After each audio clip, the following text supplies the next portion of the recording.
Happy Saturday, lurkers! Are you ready to start, stop, preview, and review? Because this week, MW3, a little ASMR, the Marvels, and our review of Loki Season 2. I guess I shouldn't have put that down payment on a Cybertruck. So let's lurk.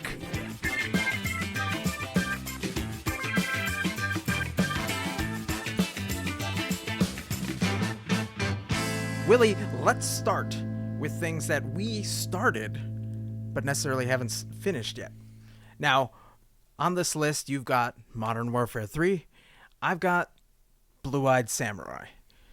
Video game, Netflix series. We talked about this in a previous episode already. You said you weren't really excited because they weren't giving you anything new, despite the fact that you were giving them more money. How is it going? I've only gotten about 2 hours into the campaign, and some people have said that it's about a 3-hour campaign.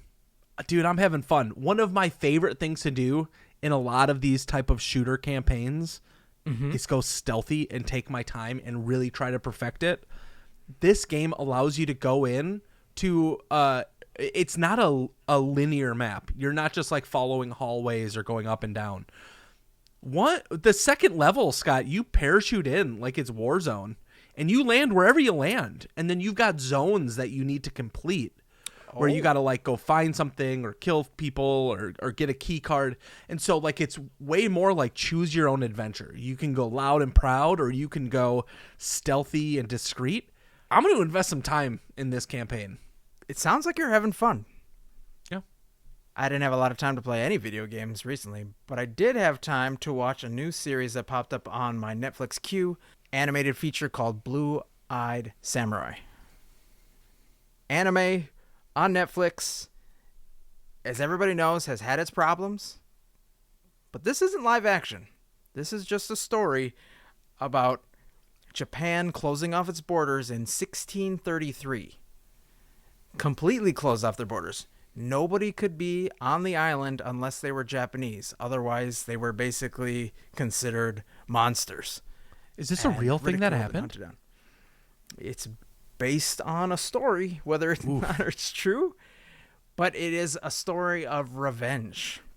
It's about an orphan who has grown up and become the samurai and is seeking the people who harmed him when he was a child. It's pretty good. Like, first episode, solid.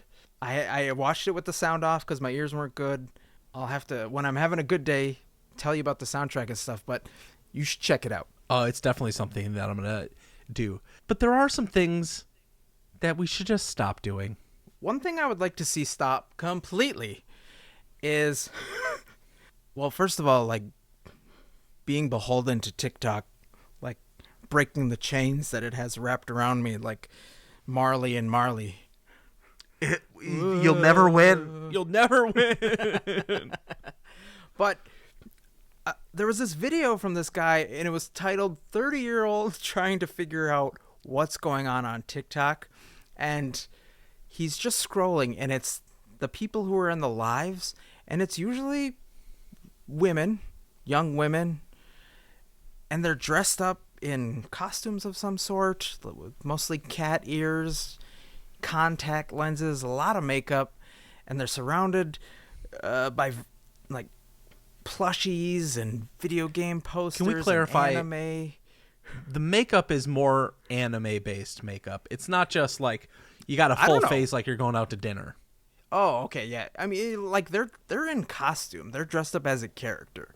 They're sitting in their white leather gaming chair, but they're not just talking to people. No, they're just repeating a phrase over and over and over. I don't get it. It's the most infuriating trend. And maybe we've just become the old men in the room looking at what the kids are doing going, what the fuck? I feel so bad if my dad ever looked at me in the same way that I am looking at these kids, because they are. I don't know how to interpret this. I need somebody who's like Sherlock Holmes to figure out what is going on. What kind of code are they speaking in? Is this Is this how China's winning? Well, Are they okay, just having these people? I know kind of where this showed up. I know a little know bit the of the origin start. story? Just Scott, these people are trying to act like NPCs. What? There's this whole thing that started because of TikTok. Like, are you the main character? Okay. And so, like, you'll see videos of people like, they're a main character. Look at them go. Or you're just an NPC. You're just somebody who does generic things over and over and over again. And it's turned in to these weird lives where people will just go, num, num, num, num, num, num, num, num, num. Wow. It's just surreal and weird. It is the wildest art form that I have seen in a long time. I feel uncomfortable. I don't know what that makes me. I don't know if that makes me an NPC or a main, but I don't want to see it anymore. I'm scared. I think you just haven't found your kink. Like, meow daddy, meow daddy, meow daddy. I do know one thing. After many attempts, a lot of trial and error, I'm not into cat people. What the fuck? Ears don't do it for me. It's just not my thing. You've Good tried, for huh? you. I'm proud of you. But I had to pause on that one. I don't know how to transition this other than I think the internet's taken a pause on this next preview. I went and saw The Marvels. I went and saw it on opening night, and I've got just my initial thoughts. But before I go into those details, have you heard of all the stuff that's happening around this film? I've been trying to stay low profile on it because I don't like spoilers, unlike somebody that I host the show with. I know My wife. kind of I know what the story's about. I have seen all of the individual shows and movies leading up to it. I'm excited for it, especially because it's coming in at a very short runtime of an hour and 45 It's like minutes, an hour and a half. something like that. It's like it is the shortest MCU film. And I think all of the actors, the three mains, are phenomenal. So tell me why I'm not going to like this. This movie is getting just demolished everywhere. Really? People do not. Really? It is the lowest grossing opening weekend for a Marvel film ever. I think that was to be expected.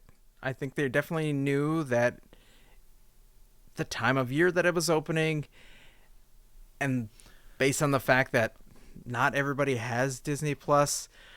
There's a Screen Actors Guild strike too, so like you They couldn't didn't have get time to promote. yeah But we all know why, probably, sadly. women. It's don't actually get the it. opposite. It's men. It is. It's us. get We're it. the problem. Yeah. Are the outfits not skimpy enough? I mean, are like. We'll get there. We'll get there. Oh, okay. Okay. We will get Eventually, there. we'll get there. Okay. When I watch the movie, we'll do an official review. But the preview is not great. I'll be the judge of that when I go see it soon. This movie is interesting. It is better than Eternals, Naturally. and I think it is better than the first Marvels, Captain Marvel. Oh, that's good. That builds on it. It's hard to do a sequel Yeah. and make it better. There's a lot of people who are giving this terrible. Our friend of the show, Victor, left this and goes, worst Marvel movie they've ever made. Wow. And we might have him on for our actual review. Him and Paul want to Vic, return. Don't hold back. Let us know. But they did some character building, some world building in this movie that I think was amazing. There's a lot of things that I hate. Things are too easy. Okay. I'm trying to be as vague because Scott likes zero spoilers. So Yeah. things are just a little too easy, too convenient. I think I didn't like the acting out of the main villain, Zoe Ashton. Hard to be a main villain who's not, like her predecessor. I think it's Right. teased. Yep. So, that's a tough spot to be billed as. Okay. Aman Vellani as Kamala Khan. Mm-hmm. She holds this movie.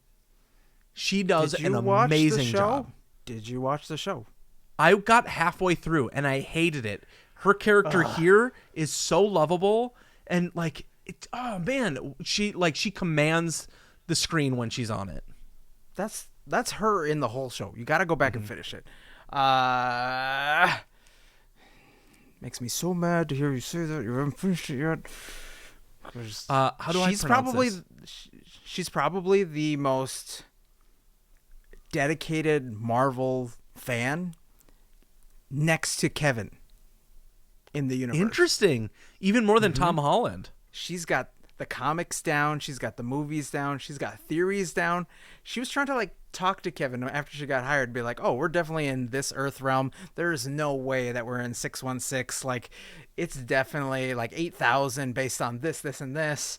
And Kevin's got to be like, "Well, no, actually, we're in 616." She's like, no. See, this is why she's pointing out all of the plot holes and stuff and why they're wrong. It's hilarious. There are two things that we're going to pull this part of the show. When we do our review, there's two things that I want to bring up that I can't. One of them is the mid-credit. There's no end credit. One of them is related to that. It's also based on that. You'll see. Okay. All right. Now, hold on. Brie Larson. Giat, right? Is that how you say it? I don't know. I'm old and scared of cat people. I don't know. I was watching a TikTok today, and this girl was like, "Careful." As a lesbian, I got out of this film, and I was bricked up. Her words, not mine. She's giving lessons in chemistry while in the Marvels, is what you're saying. Yowza. She's very symmetrical. We know this. I But you know think who's for also pretty? me. No. Oh, I mean, at least not as compared to Brie Larson. true. Let's be honest. Even though you have the same haircut from the first movie. Thanks, Daddy. My wife likes it. Right, honey? Our friend of the show, hopefully, maybe one day, Tom Hiddleston. Willie, we have come to the end of our show, which means we are going to review the entirety of Loki Season 2. So for those who have not finished it yet, it's a good time to pause the show because there will be spoilers abound. There's no way to talk about this show without spoilers in my mind. Agree 100%. For those who have stayed with us, thank you. We're trying a new format. We're going to go and give our thumbs up, thumbs down on several categories. 7. So let's begin. Loki, Season 2. Second part of a chapter, according to the showrunners. The end of a book?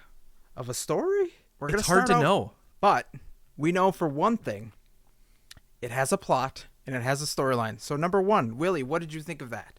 There's so much that Loki did. As I'm watching this, I'm like, okay, what's the limit of his powers? I loved this story. I think the story that they told was of heartbreak and misdirection. And honestly, I never expected the final episode to show up the way that it did. I give the plot and the storyline a thumbs up. I don't like that they split this up because Season 2, Chapter 2, whatever they're calling it, is very heavy on action and closing loops. introducing new things and somehow not feeling rushed, but also jumping around so much that you forget what you were even watching in the previous episode. The first 4 episodes, kind of just okay. Felt like season 1. The last 2 episodes, though, were a movie within itself. I'm giving it a thumbs up, but if I could give it a middle thumb, I would. And with that, we need to move on to the Fils de Resistance, the characters. Loki, this is not an arc of a 6-episode season. This is not the character arc of somebody who's been in a TV show for 12 episodes. No. This is a 14-year ride with this Loki character. If you don't remember him from when he was first introduced in the Avengers? Correct. The main villain in the Avengers. To where he got to in the very final episode of this series, you're going to kind of be left in the dark. But oh my gosh, did he make a comeback. He does things that the character needed that you wouldn't have expected. And there was a moment in this show that this is going to merge character and plot together a little bit. But the moment where it said 1 century later, yeah, all I thought was Avengers Endgame. It, to me, in this moment, I'm like on my couch, and to know what Loki had just gone through to accomplish what he's setting out to accomplish is more than just about any other character. You might argue that it is the same or rivals that of what's his face, Doctor Strange. Oh sure, yeah. Dormammu, I've come to bargain. But that he's not living it in the same timeline. Loki just lived that many centuries to learn physics, all of science, all of it. Yeah. And not just like physics in general, how to create and control time. The same way that He Who Remains, aka Kang, did. I felt less into Lady Loki, aka Sylvie. She kind of got pushed to the wayside, as did B-15, as did Ravonna. Ke Huy Quan, dude, he was so charismatic. I loved him on screen. For the small amount that he was in this show, I mean, he was in at least every single episode, but not a lot. He carried a lot of weight and has spawned a bunch of conspiracy theories on to what he could be down the line in future movies. Owen Wilson, not as prominent in this series, but I think he was his story so had fun. a great ending. Yeah. Yeah. And Can we the talk only about swear word? Shit. A lot of shit. What the shit are you doing? We got to talk about Jonathan Majors. There's a lot of controversy around He Who Remains and if he will, but he's playing Ironic. He's playing 2 characters in this. He's reprising He Who Remains, and he's playing Victor Timely. Yeah. What do you think about his performance? I mean, I have to acknowledge that he's still in Litigation. Court, or he's still in the litigation. Yes. Thank you. But I love his performance as an actor. I do. I think he's great. He's got commanding presence. I lost it. Like, I was so happy when they did the callback and he was just like, what are you doing? Like, I'm good at this. You're not good at this. Is this the first time we're having the conversation? Is this not the first time? Like, they went back and did a throwback to season 1, the series finale. Like, it was so cool. I was so happy that connected everything and set Loki on his final path. I really just wish that he wasn't embroiled in all this controversy. And if he is, well, I mean, he's got to go. But as far as this performance goes, just looking at the set of characters, I'm going to give it a thumbs up. Characters for this show, definite thumbs up. Now, cinematography and visuals. Season 1 left a lot, not to be desired, but to like shoes to fill kind of scenario. Mm-hmm. When they're on the plane, the astral plane with that big huge dog dragon thing that Loki's trying to fight, Sure. and the old Loki goes out there, like, I thought that was so cool, worthy of the big screen. The final shot, or like one of the final shots, where Loki takes over the loom and starts rebuilding all of the multiverses, all the timelines. I had no idea what they were going, but when he turned it into, and I'm going to murder this word, Yggdrasil? What was he doing? I saw that it was a tree, but what do you mean? Norse mythology. If you go back to like the Thor realms in the Thor movies, all of the realms, the way they exist, the Earth realm, where Thor lives, where the ice giants live, where the other giants live, they're part of the world tree. Yggdrasil. Leon Draisaitl. Yggdrasil. Yep. Yeah. Okay. It's an important feature of Norse mythology.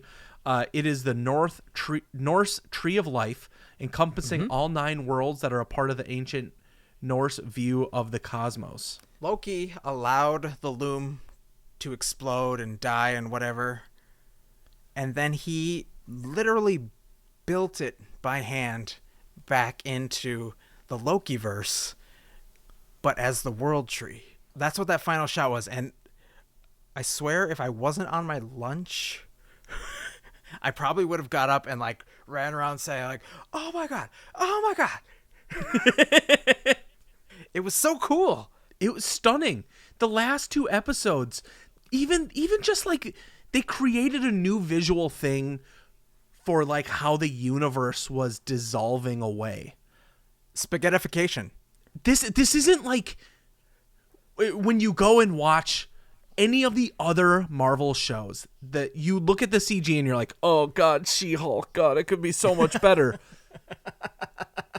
And then you see this movie, and I think it is visually top tier visuals in any one of the shows.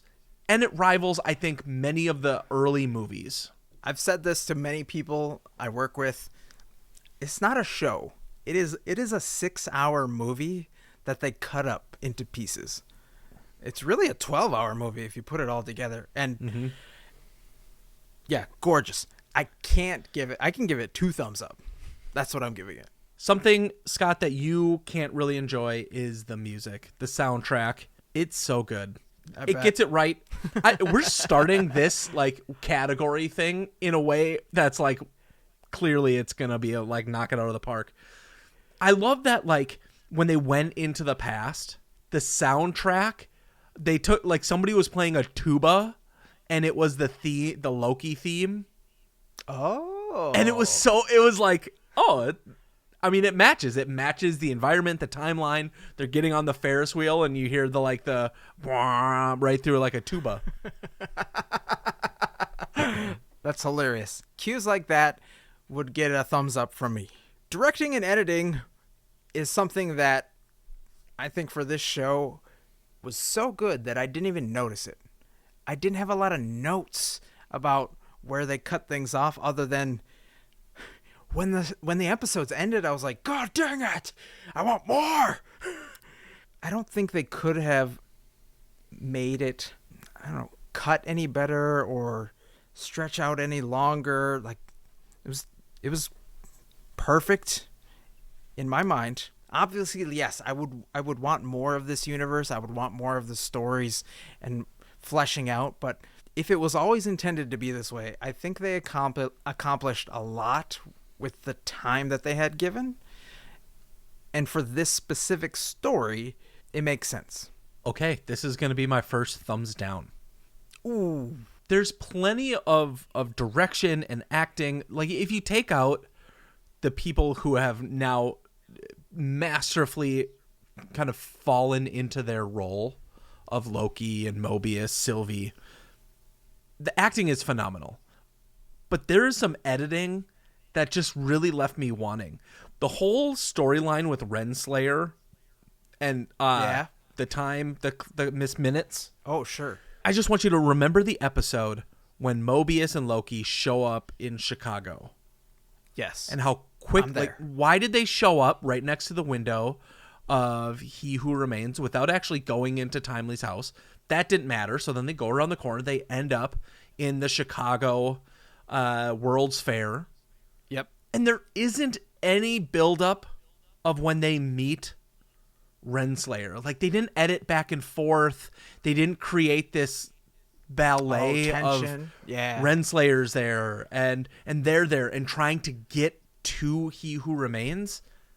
I just felt like that whole episode for me gives the entire series a thumbs down. There was the small spot where they're in Victor Timely's presentation and they kind of see her, but once again, like, I'm not listening to it with any sort of music, so I don't hear any tension build up, and this could be like a thumbs down for accessibility things, but like, it only gives you certain music cues. It doesn't give you everything.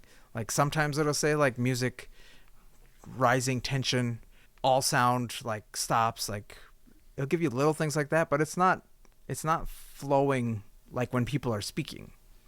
So yeah, maybe I could give that a mid thumb if I could, once again.